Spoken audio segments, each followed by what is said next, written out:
So here we are, episode 3? 2. We had the intro, and did the first one, and now this one here. That last one was fascinating, about Joseph Warren and Paul Revere, and Gage, and Lord Dartmouth.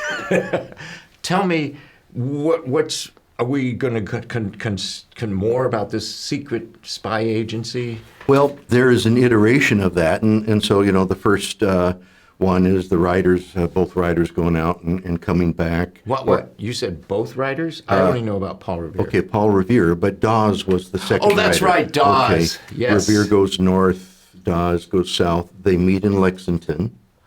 Oh. Okay. Okay. And so they both are, do they actually meet? Yes, they do. Revere comes in and he tells everybody along the way that the regulars are coming. Dawes goes south and he's taking his time. He didn't tell anybody about it. And he makes it up there. Why not? He just didn't think that was part of his mission. My mission is to meet Revere at Lexington and make sure... And tell the Lexington and then go to Concord. Why 2 writers? Just to be sure. Because... You mean there might be British people out? Oh, there are British patrols out there.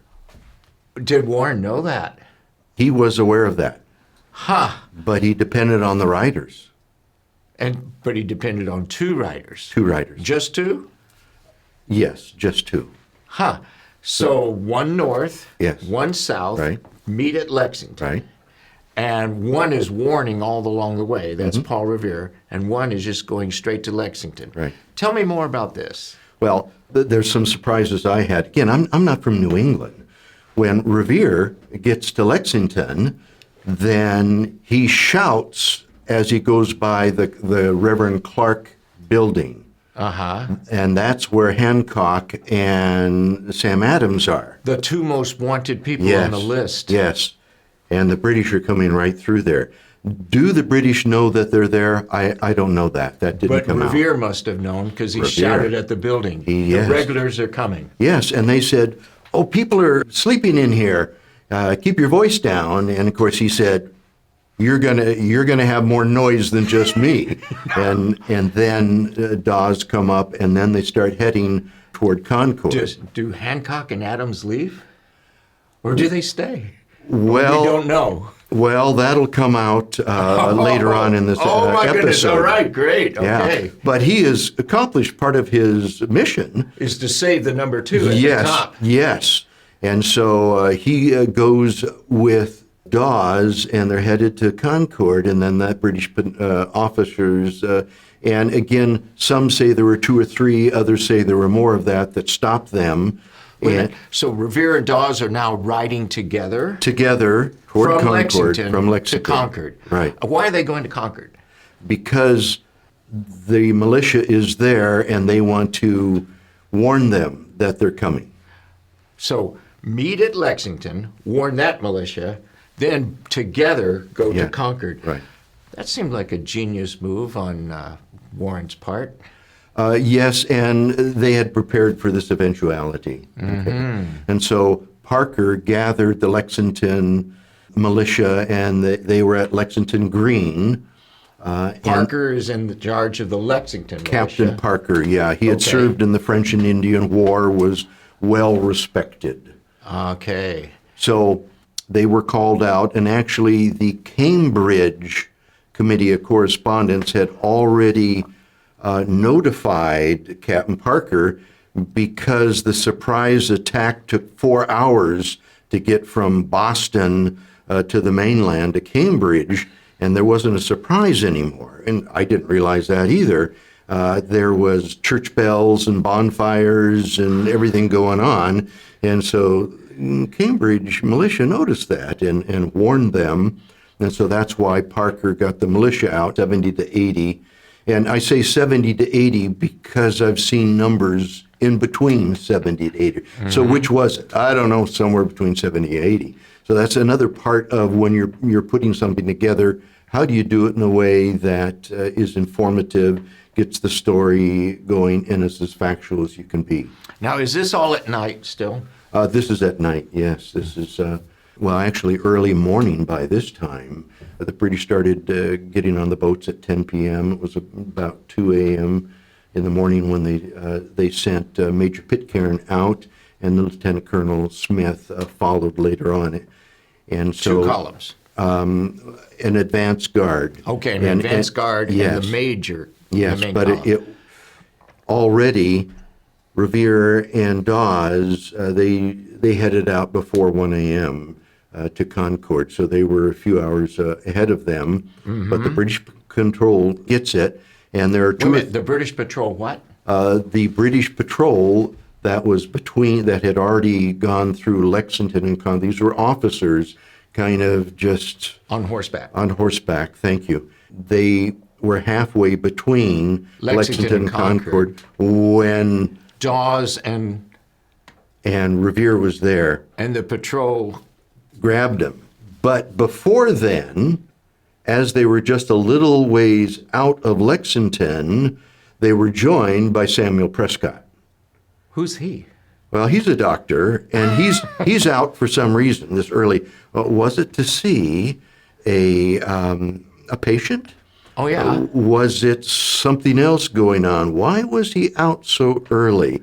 Different theories that I had read about that. I didn't include those in there. So in the dark, Samuel Prescott meets Portly Dawes and Paul Revere, the one who's done 16 missions. And do you think he says, "Can I join you?" Or? What I've read is they chatted and they told Prescott about their mission, and he says, "Well, I want to be part of this too," type of thing, and I can go to Concord. Everybody knows me there, and they'll believe me where they may not believe you, and what have you. Exactly. That's good. Yeah, but how do they know for sure? They don't know for sure, but I guess they're trusting. Trusting Prescott. Yes, and so they go. The three amigos. Now the three of them, now they meet this officer patrol. Now that's suspicious. 3 people on the road at 3 o'clock or 4 o'clock in the morning. Yes, and so they ride up, and they've got the weapons there, and they put it to Revere's head and says, "Stop where you are. We'll blow your brains out," what have you. At least that's one of the versions we have. Oh, okay. Really? Yeah. So which one again do you choose to use? Well, what occurred? They grabbed the halter of the horse. Is that what that's called? Thank you. Right. Yeah. And Dawes flees. He falls off his horse. Again, portly. That's why I thought of the guy who could pick up a whole cannon. He jumps off his horse. Falls off, as I read it, of course. But then it makes his way back to Boston, and that's as far as that goes. Okay, so he's heading back to Boston. Yeah, that's as far as that goes. We know that Prescott jumps over a rock wall, makes it to Concord. Okay. Revere is caught, and on the way back, the officers... So they catch Revere, Yep. and they're taking him back... to Lexington. Oh, yes, where the troops are all going to meet, and he's under arrest. Yes, but the militia is there. They're going into the Buckman Tavern because it's 3 a.m. and nobody showed up. They fire off their weapons, which they always did before they went into a tavern. Oh, to make sure no one's... Yes. Yeah. And Revere says in his debriefing that they were trying to pump me for information, but I didn't give them anything like that. And I told them there'd be a lot of people coming. Then the discharge happened, and they believed him. That he didn't know. That a lot of people are coming because of the discharge. Oh, no, right? And they didn't want to get involved in that, so he walked. Especially a few officers with just pistols. That's it. And 70 to 80 with rifles. They didn't. It sounded like more than 70, 80. That's significant. And so he walks back. Oh, they take his horse. They take his horse. He walks therefore back. You're no longer a threat. You can't go to Concord because we have your horse. We have Dawes' horse. Yeah. But they didn't get Prescott. No, that didn't happen. So he goes, he finds that Hancock and Adams are still there. Oh, he gets upset, and they head to Woburn. Who finds that Hancock and... Revere. He walks to the house. The 2 most leaded, They're most still there. wanted are still... Still there. pardon me, but that sounds either very confident that the militia was going to protect them, or Yeah, well, Very it obtuse was really, really foolish, too. yes. So they're headed to Woburn, and then they remember, oh my gosh, we've got this big chest of secret documents. Who said that? Hancock and Adams, full of all this documentation that's incriminating. They kept We the left it chest in Buckman Tavern, in the tavern. upstairs. And so they say, Revere, help us grab Yes. this chest. Yes. And Hancock's clerk, and he goes. Now, I've been up and down those steps.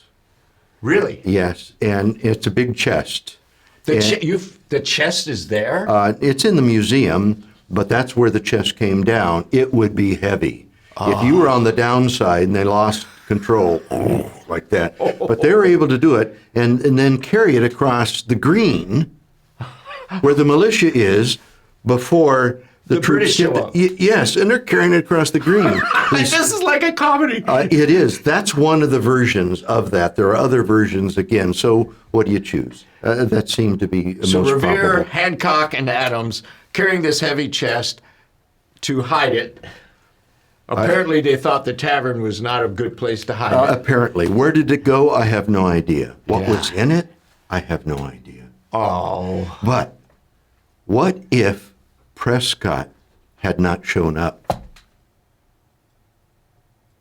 Nobody would have gone to Concord. that's right. Concord would have been unwarned. They'd have been caught by surprise. Prescott was the hero for Concord. Yeah. So the British probably thought, well, we stopped it at Lexington. All right, they got to Lexington, but they got no farther, and obviously there's big trouble coming. So our job is done to try and stop this. Well, actually, they would have gone right to Concord. They wouldn't have stopped there because Smith's orders was Concord. So the British officers went on to Concord. They did. But Prescott, if he didn't Got go, there ahead of them. they did several hours before and warned it, and then that allowed, and I don't know for sure, but I'm sure there were additional militia coming. By the time Pitcairn and Smith got to Concord, there were 400 militia there. Oh. And when they saw this group of 700 to 800, once again, was it 700, 800? I don't know. There's numbers in between. Right. They went over the North Bridge and went up onto the hill. Aha.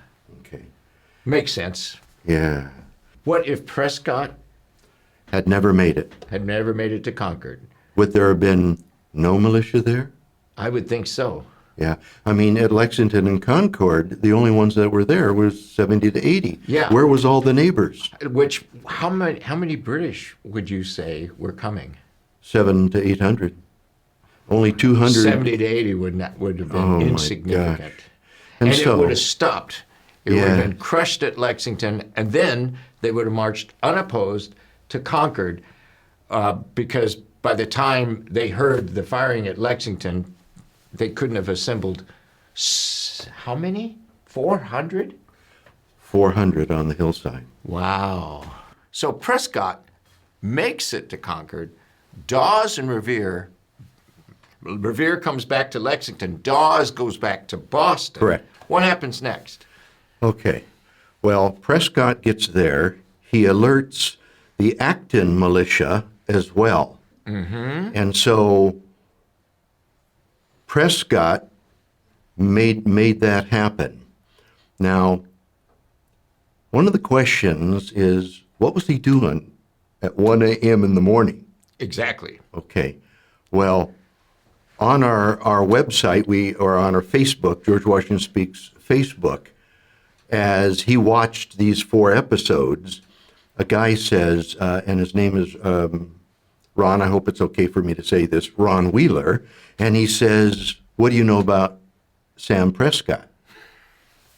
And right away, when somebody asks that question, I think, okay, well, he knows something I don't know. And I said, well, pretty much what you see there, why do you ask? And he says, well, he is one of, I go from his lineage. And I said, okay, why do you think he was out at 1 or 2 a.m.? Yeah. And again, there are 2 or 3 different thoughts, and I didn't know which one it was. And he said he was courting his wife. Oh.